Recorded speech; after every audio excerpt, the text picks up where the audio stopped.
Welcome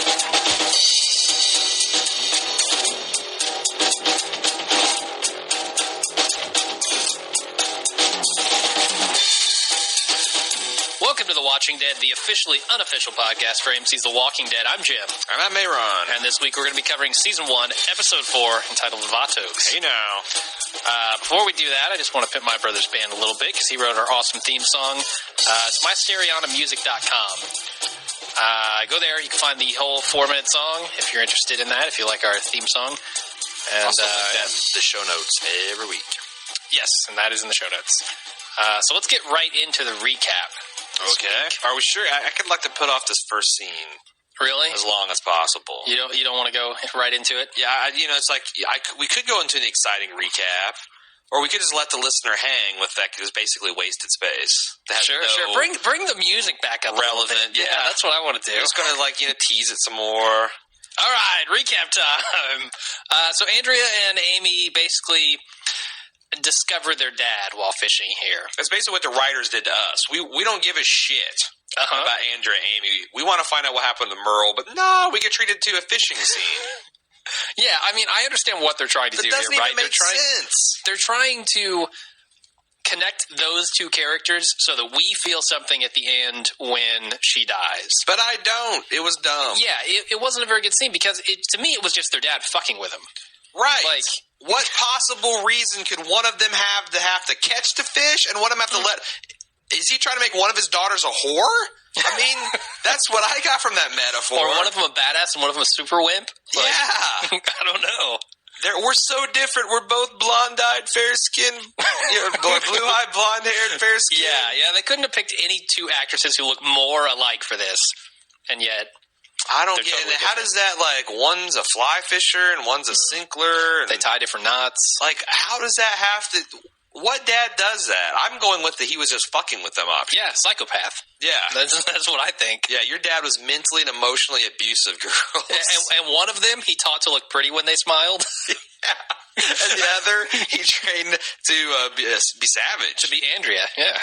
Yeah, I thought it'd be funny, though, Andrea's now you know what Dad said about crying? No crying in a fishing boat. And Amy's like, Dad taught me just to sob uncontrollably. The whole fishing trip. I'd hate to go fishing with her. Okay, anyway, so after that horrible scene, there's a quick shot of Jim digging up graves, basically, on the hill is what I... Did anybody not get that he was digging graves? Oh, yeah. He's digging holes. Yeah, but he's obviously digging them for bodies, right? He wasn't digging them for worms. I mean, if that's what you're asking me. Yeah, I mean, they were graves. Well, they revealed it at the end like it was this big thing. Oh, now I remember why I was digging. We knew all along, man. Right, but we didn't know. He basically had a clairvoyant dream. Yeah, he had some sort of premonition. But he didn't remember that until the attack had happened, I guess. He remembered there was some kind of dream causing him to. But, I mean, it's kind of crazy. It was very... thematic and kind of neat, but it didn't really make much sense. And I think, wasn't that scene pretty much shot for shot in the comic book? I think it was, yeah. And I think that this fit much better. Wow. Much better. It fit a lot better in the comic than it did on the screen. Did your dad teach your brother to speak properly? Yeah.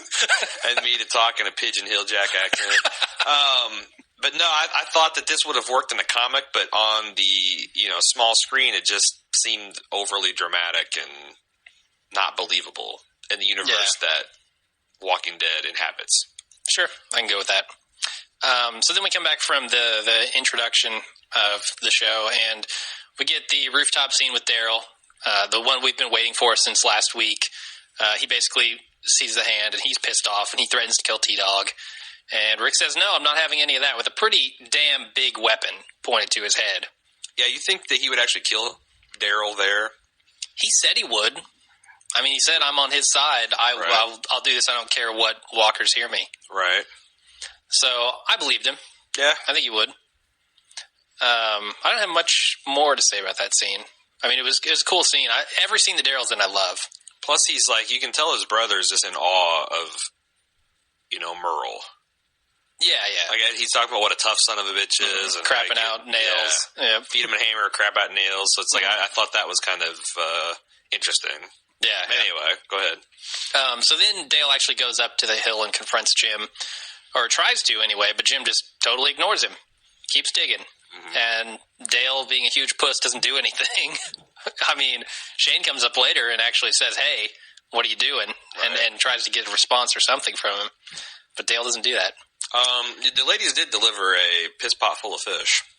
Yeah, they had a ton of fish. I almost think that's why they tacked that scene on, because that explained why the theme of this episode was the survivors are getting their shit together. It's like, we're not going to have to survive off meager rations. We've caught some fish, and we've engineered this new fire pit so we can burn a proper fire, and everybody's coming together with all this stuff. And you mentioned that they still have beer at the camp. Yeah, it's like, they've did a successful job of scavenging, so it's like this episode is definitely heading towards an up-tempo note. Yeah.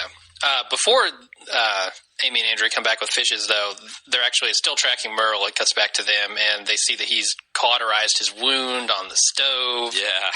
And the one thing I didn't mention when they were up on the rooftop was where Daryl sticks the hand in Glenn's bag, which is freaking hilarious. The look on Glenn's face. He's like, I cannot believe he's doing this, but I can't do anything about it. Right. Daryl would id me if I even opened my mouth at this point. Yeah, he's up there with three dudes who are, in their own rights, badasses. Like, T-Dog at this point is a big badass, I'd say.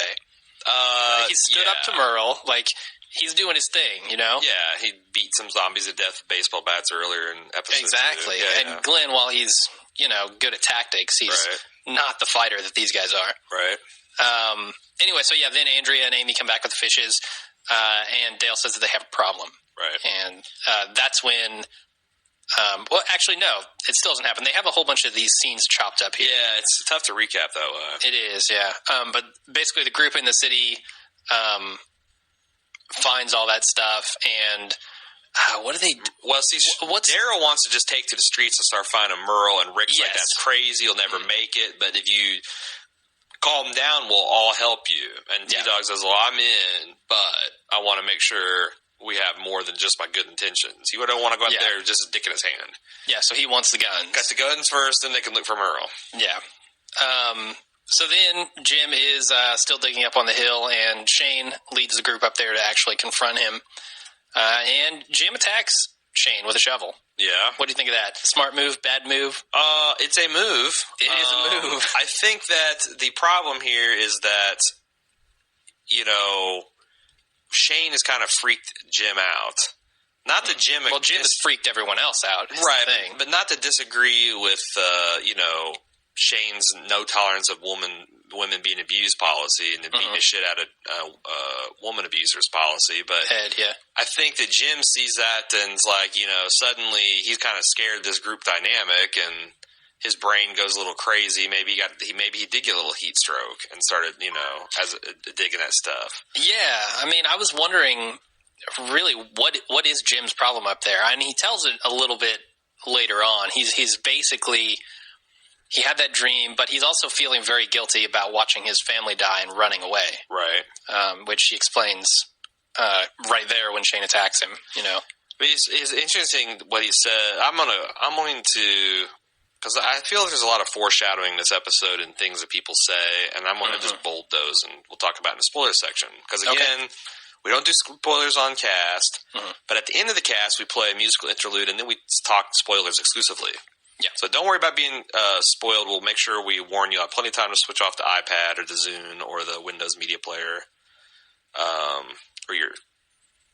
whatever play 82p enabled radio in your car. Whatever. Yeah, maybe they convert these to records and then play them on there. Oh. Yeah.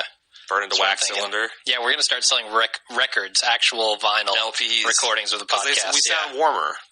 We do. All right, moving on. So then Glenn is basically planning the search for Merle. He's doing all the tactics. He's saying, hey, I'm going to go around this way. If I get cut off, I'm going to head this way. He's got some balls for a Chinaman. According to Daryl, yes, he does. But he's Korean. Yeah, we find that out. But Daryl's pretty impressed by Glenn here. He's like, man, what did you do before this all went down? He's like, I'm a pizza delivery guy. Right. So he knows the streets, and I don't know pizza delivery guys run away from zombies very often. Well, he's a gamer. I mean, definitely know... Well, shoot, I guess that's a mild spoiler. God, that's not a spoiler. Look at Glenn. Come on. He's a nerd. He's a geek. Yeah. He's a pizza delivery boy. You're telling me he doesn't play Counter-Strike at night? Come on. Yeah. Modern Warfare, I guess, what the kids play nowadays. I wonder how much of Glenn was influenced by, like, kind of the zombie geeks who, like, plan all this stuff out. And, you know, Oh, maybe. I wonder if he's supposed to be kind of those people in this scenario. See, I thought, like, as a gamer, he just had the, like, real-time strategy or turn-based strategy. Yeah. You know, chops. Like, here's the assets, and here's the terrain, and I'm going to take max, you know, different firing ranges, so. Definitely. So then Daryl, they all go out and they try to implement this plan. Daryl gets attacked. Gets viciously beaten with baseball bats. Yeah, aluminum baseball bats, and then puts an arrow in a guy's ass. Yeah, seconds after being beat to the ground with an aluminum baseball bat. Yeah, he's back up immediately. That's resilient, man. Slinging crossbow bolts. Mm-hmm. That's pretty cool. And Glenn gets taken, basically, by these guys. Right. And then the zombies swarm in, and they don't have time to go after him. How did they figure out where they went? Did you... They interrogated the kid. Okay. So anyway, Jim is tied to a tree, and Shane tries to figure out what the hell's going on with him. He asks him, what was that all about? And Jim tries to give this weird pep talk to the kids and Lori. Yeah, he's like still about in Rick mode, right? Like, oh, don't worry, your dad's coming back, sure as shit. He's tough as nails. What was that? That didn't make any sense to me. Why would he be doing that? I know he scared the kids a little bit, but I think he's trying to convince people that he's like not crazy anymore. Yeah, and doing a very bad job of it by being even creepier. Yeah, right. Good job, man. So then the interrogation happens. Daryl and Rick, and this. Well, the other thing is something that Jim says to Lori that I think is something that affects her character in a major way is, you know, you keep your boy close, never let him out of your sight. Yeah. So anyway, I just want to call attention to that. Okay. So then the interrogation happens, and this is one of my favorite scenes in the whole episode, where Daryl basically wants to kill this kid. He's like a bad cop, except for he's not playing. No, he's not. He's really just legitimately a bad cop. That's how I feel about the actor Norman Reedus. Like, he is not there to play. He's not pretending anything. If he could have got that kick to the head in, he would have taken it on set. Mm-hmm. Totally. But yeah, he's swinging for the fences, and he finally dumps the hand in his lap, says, you see what happened to the last guy I interrogated? Yeah, just drop the hand into the kid's lap. That was effective. Oh yeah, and very cool. Like it totally pays off that he put that hand in Glenn's bag there. Mm-hmm. So then they get the information out of Mini Vato. They head over to the Vatos headquarters with him in tow and confront the Guillermo. Is that his name? Guillermo, I don't know. I think it's Guillermo. G, yeah, as the kid calls him. The guy who's running his place. So, what'd you think about this first confrontation? I thought it was good. I like the whole concept of, like, you know, here's this gang trying to consolidate power in Atlanta, and Rick and his little group have run afoul, and I kind of thought it was interesting that they're, like, basically in this world's morality, that this cop had no more standing than this gangster. Yeah. There was guns on the street, his people need him, my people. It's like, you know, before you have a cop versus gang, it's like clear cut. Mm-hmm. Good guy, bad guy. Good guy, bad guy. But now it's like, what, you know, you want to root for the cop, but you have to kind of think about why. Sure, definitely. I mean, the way they saw it, each of them had one of the other guy's people, and they're kind of right. The gangsters were attacked. I mean, Daryl had a crossbow on that kid. Right. The other guys, he was screaming for these guys literally just came by because they saw a bag of guns on the streets. Like, we're going to go pick them up. And then all of a sudden, this crazy redneck starts, you know, screaming at this guy and hitting him in the face with a buttstock. Yeah, I would feel pretty justified in saying, hey, you attacked us. So then they did a little standoff poker. Mm-hmm. You know, Rick threw in a sniper in the pot, and G raised him a flying Glenn. Yeah. But I thought that was pretty crazy prepared, you know. It's like, hey, take our hostage up to the roof, put a bag over his head, and we might need to chuck him off. You just never know in this negotiation. Yeah. Because they weren't expecting them. That's the other thing. Yeah. Well, they were the second time because... No, this is the first time. No. The first time they went in, there was a standoff, and they had Glenn up on the roof, ready to go. Like they had expected this to happen the whole time. You might be right about that. I know I'm right. Okay. Yeah, that's a little weird then, if they had that. I just thought they expected it. It's kind of a little fast when the writers pulled on us. Sure, not the first of many that they try to get past us. So then they leave and they decide what they're going to do. Yeah, the debate. And Daryl can't believe that they're going to give him the guns, and then Rick says, "Well, I didn't say that." Right. And so they go. Yeah. You think the little Vatos was a little stressed out and uptight for someone with a marijuana leaf tattooed on his neck? Well, maybe he'd been off of it for a while. I just think the gang tattoos in this episode were hilarious. I'm going to point out a couple others as we go along too. All right, awesome. So then they go back and they confront the Vatos again. They come back locked and loaded, like you said. Some really good tension being built here. Right. I really like the tension between Rick and the head of the Vatos, Guillermo. Yeah, they're both cool customers. And I really felt that Rick was there to just unload on people if they wouldn't give him Glenn. Because he said it. He's going to the mat for Glenn because Glenn did the same for him. Yep. He was going to start blasting. And that was when I was watching it, I remember thinking, my God, how are they going to get out of this situation? Because, they're armed to the teeth, but they're outnumbered at least 2-1. Yeah, and then, of course, how they get out of it is total bullshit. His grandma comes out and says, "Oh, we need the medicine." And it fizzles. I didn't like that it fizzled. I wanted somebody to back down here.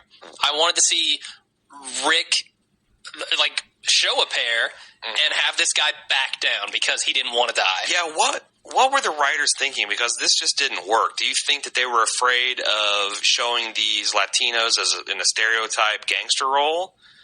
And they pulled the switcher as like, oh, they're actually the only ones, all the rich, wealthy white doctors and staff ran off, and the Latinos are the only ones that cared for these people. Yeah, that's possible. My other thing is I wonder if they weren't just trying to say nothing is as it seems in this world, Right. Like these people who you assume right off the bat are horrible people, they're gangsters, whatever. Then they turn out to be defending this old folks' home. See, I would surmise that gangs would be the ones that do survive. I wouldn't put my money on the nursing homes. Yeah. Well, they explain the way this gang kind of formed is that some honest-to-God gangsters, right? Yeah, Felipe was back there. He's actually a nurse. He was back there helping his mother or whatever. Guillermo's a janitor. And people came to the nursing home looking for their grandparents and their family, and they just decided to stay. And I guess they were actually gang members, they implied. The Vatos was a real gang, and their members would drop by to look after their parents and then stay because they saw how bad it was. Exactly. But again, that's a way of taking this, stereotype and then saying, see, they're good people. Yeah, that's definitely what they were doing. But, I don't know, kind of, again, I thought it was a little on the weak side. Yeah. So Rick gives him weapons and ammo after talking it out, hugging it out. We see a couple tattoos. You want to talk about one of the tattoos? Felipe has a pair of lips tattooed. Yes, he does. A pair of women's red lips tattooed to the side of his head. Yeah, what the fuck, man? I mean, I've seen guys run around that. That's macho.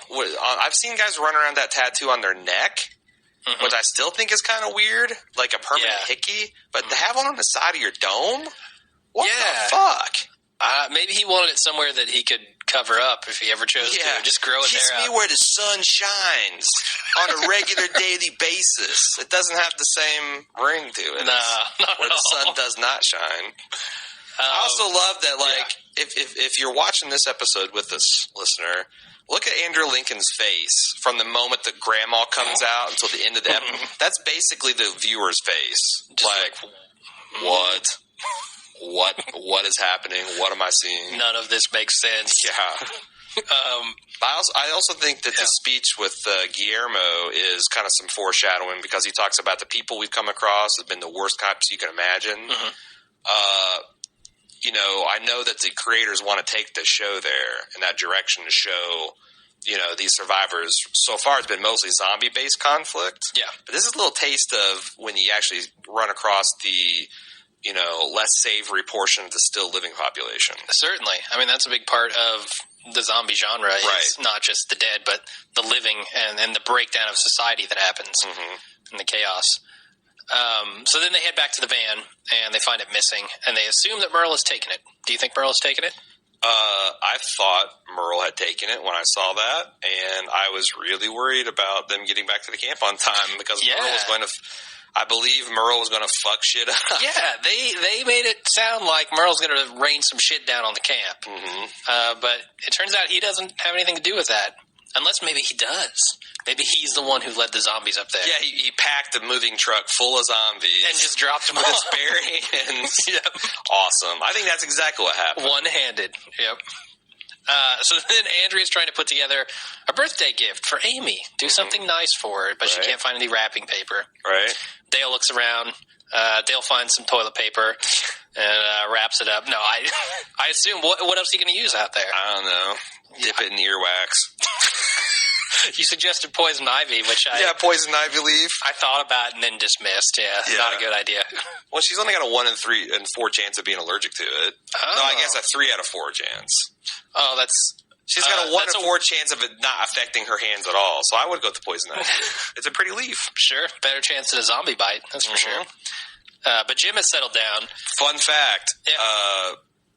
Urushiol oil, the active substance in poison ivy, repels zombies. Is that true? Yep. So that's part of the lore in this series. Awesome. So Robert Kirkman talked about that on the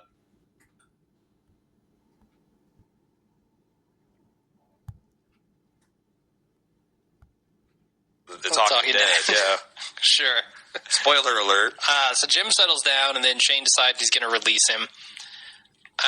Which I think is an awesome thing, because at the end, Jim kills more zombies than practically anybody. Yeah, he's out there on a rampage. A hammer or a bat or something. Yeah. I think it's a bat. It's a hoe.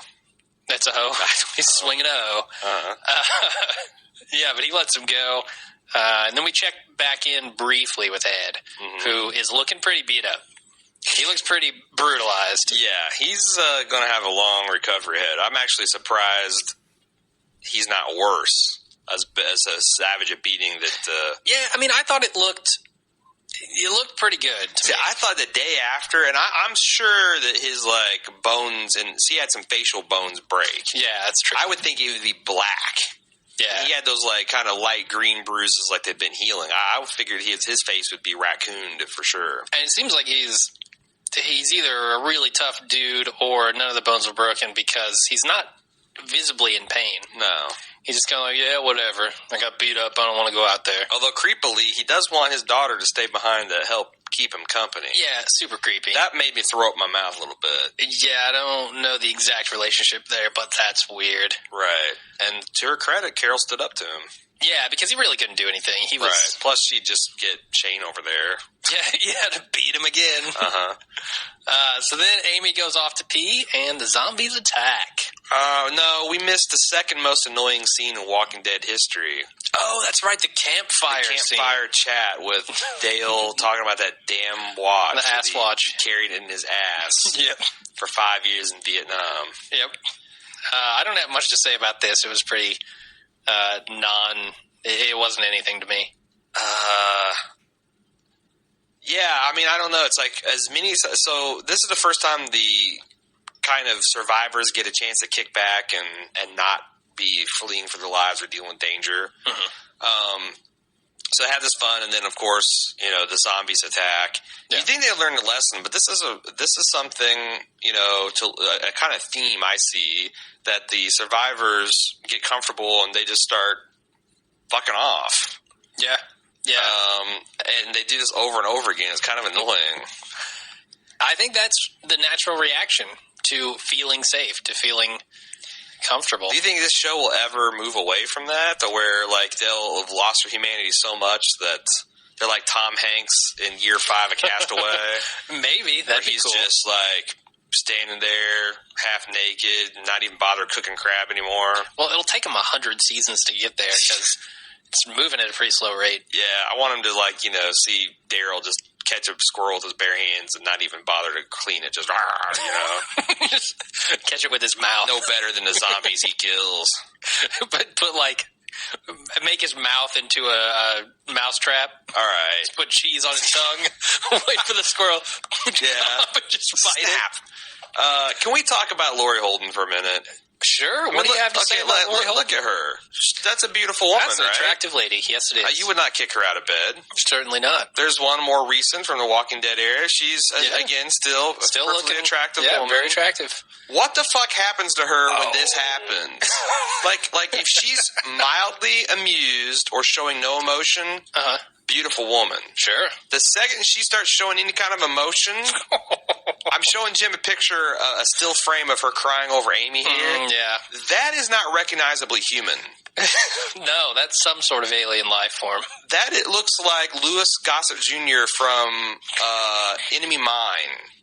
Here. I haven't seen that, but it sounds messed up. This is bad. I don't see how it's the same woman. It's like she transforms. I don't know, man, and it's definitely a running thread in the series. She does it a lot. Yeah, it's anger or sadness on this woman. Yeah, does something vicious and ugly and unnatural to her face. She cries uglier than John Hamm, people. I've never seen John Hamm cry. Google John Hamm cry, you'll see. All right, I'll do that. So anyway, this ugliness provokes Jim in remembering his dream, which was he needed to dig all those holes for all these bodies that they have. See, I thought you were talking about me. This is very confusing, having a character on the show named Jim. Right. Very confusing. So, like my dream. I noticed that Shane was protecting the women and the children. Yeah. Which was kind of cool. He had Lori and Carol behind him. And particularly Lori and Carl. Did you also notice that we saw a lot of new faces in this episode? Yeah. Particularly to kill them off. Like, the only survivor of note that got bit was Amy. Everybody else was just like, who the hell's that guy? We saw this guy for the first time this episode. Here's some black dude is getting the ribs ate off of him. Yep. I mean, it's like, that was... Ed got eaten. Oh, true. That's right. He's a huge asshole, but he's still a character. Amy, extra. Yeah, read all about it. Yeah. And then the cavalry arrives and puts down all the zombies. I think Jim and Shane had it under control, honestly. I mean, there were like 40 zombies, but they could have taken them. Do you really think so? No. Okay, I think they needed the guns. Yeah. So they come to the rescue and put down all the zombies, and then we see Amy dying while Andrea's crying. And apparently Jim dreamed all this. I mean, that was her womanly crying voice. Yeah, that was pretty horrible. The thing is it took away the sadness to me, the fact that I didn't really care much about these characters, and I was so annoyed from the cold open with them in the boat that I don't know. Yeah. There was kind of a theme running through this with fathers, though, if you think back to that first scene, and then Dale with his dad in the watch. And I'm wondering what they were trying to do with that. Jim didn't protect his no, that was his wife and his kid, yeah. Yeah, that's what I'm saying, but he's a father. So it's like you've got these fathers and their legacies. Is that what you're... No, I was just questioning if that was kind of... if they were doing anything with that, or it was just a coincidence. I know, and I was going with that. I was like saying, is that what they're going for? I don't know. No idea. So... I don't see any connection. It's not a bad hypothesis. Sure. Anyway. And that's it. That's the end of the episode. All the grandfathers and grandmothers at the tons of them. Nursing home, the Vatos nursing home. Yeah. Vatos Valley. Yep. All right. That's all I got to say with this episode. Me too. So you want to do an outro, and then maybe we'll go into some spoilers after the music? If you would like to keep up with what Jim and I are doing over at the Bald Move Empire, you can go to see all of our podcasts, all of our articles at baldmove.com. You can also send us feedback at watchingdead@baldmove.com. Our Facebook fan site is located at facebook.com/baldmove, and you can tweet at Jim, Twitter at baldmove. So if you want to share links or like us to keep track of when our podcasts drop, support us two main ways. First, by leaving us 5-star reviews on iTunes and subscribing, because those things boost our iTunes traffic and get more people exposed to our show, and we appreciate that. And you also contribute to us materially by using our Amazon affiliate link at amazon.baldmove.com. Again, it's not like they're charging you 5% more for doing that. You get the same great shipping prices, same great Amazon prices, same great deals of the day. Just we get a few pennies thrown our way each time we refer someone to that site. So again, amazon.baldmove.com. We'd appreciate it. Definitely, and that is it for the non-spoiler section. Stick with us through the music if you want to hear the rest. And until next time, I'm Jim. And I'm Aaron.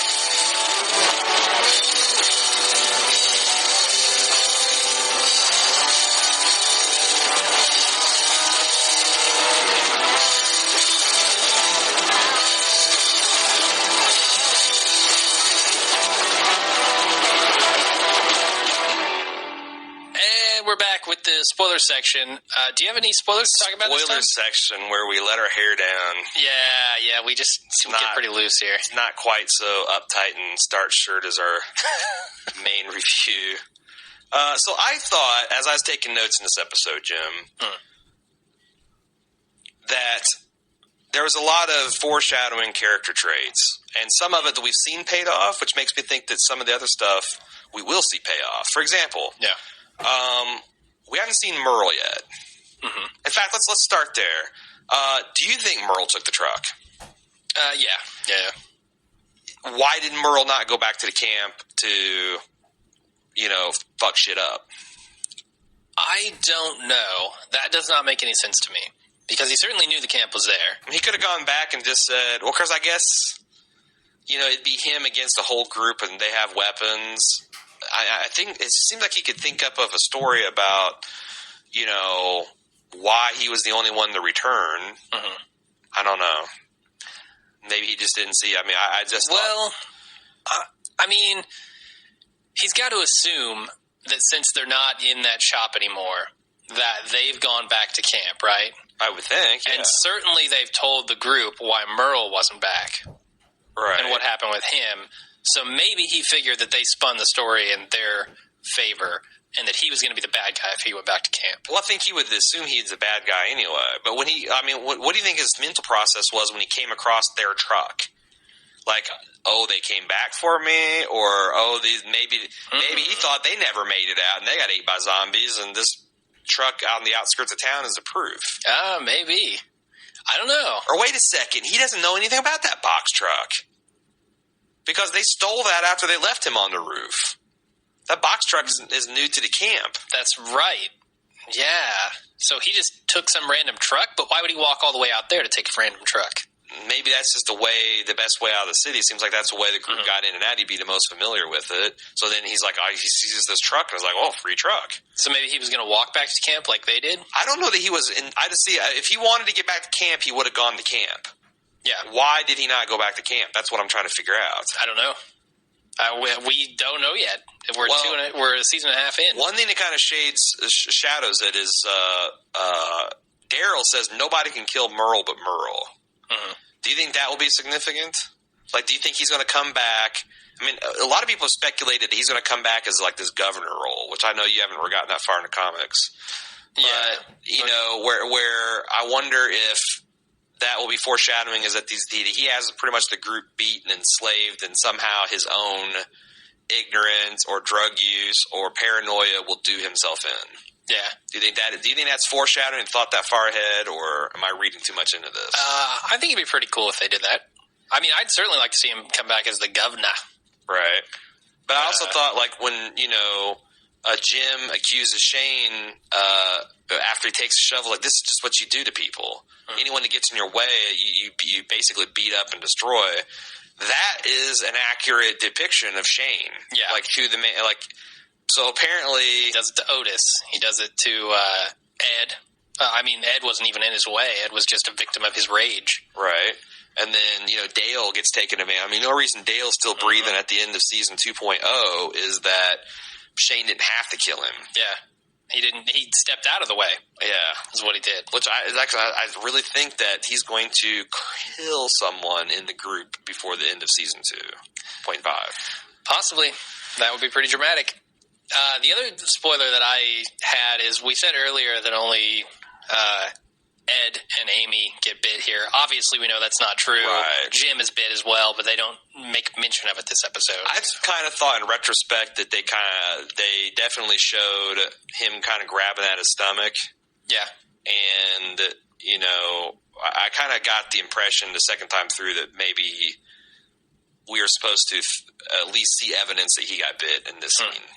Yeah, I didn't notice that either time that I watched it, the first time or second time through. So, right. Yeah, he's definitely bit. That's really all I think I've got for spoilers. Unless you've got anything else. Did you think when they ended this that they were going to do what they eventually do with Amy coming back from the dead? A spoiler, in the next episode, Lori basically waits for her to wake back up. Yeah. So she can say some things to her, and it's ridiculous. It's very creepy. I could not have thought of that because I thought it was so dumb of her to do that. Right. Like, I understand why she did it. Yeah, sure. And why the writers made her do it, but I wouldn't have thought of that because it was just dumb. Right. It's just, you don't do that if you want to live. But I will have to say that the scene is incredibly tense. Oh, yeah. And it's kind of cool to see someone come back from the dead. We might never see that again in the whole series. Yeah, that very close personal view of someone who we should care about. Of course, we didn't at the time. Now, I am a little more appreciative of the relationship because we've gotten to know Lori so much more. Or, I'm sorry, not Lori. Andrea so much more. Really? Yeah. But I hate a little bit more sympathetic to her. What I know of Andrea makes me hate her. Yeah, but all of this is her journey to becoming a badass, like getting detached from it all, and just turning into what she needs to turn into in this world. And she's doing that under Shane's guidance now. Yeah, she's undergoing a transformation, all right. Whether she survives with human DNA is another question. Yeah. I'd like to take this picture and Photoshop it green. Because it looked like she's just hulking out. Yeah, her clothes ripping off and muscles bulging. Facial tendon snapping. I don't see how that's the same woman. Jesus, look at that. All right, this is terrible podcasting. Our listeners can't see this. So we are done. Yeah, that's about it. That's it. Join us next week. We'll be back with episode 5. Yep, see you then.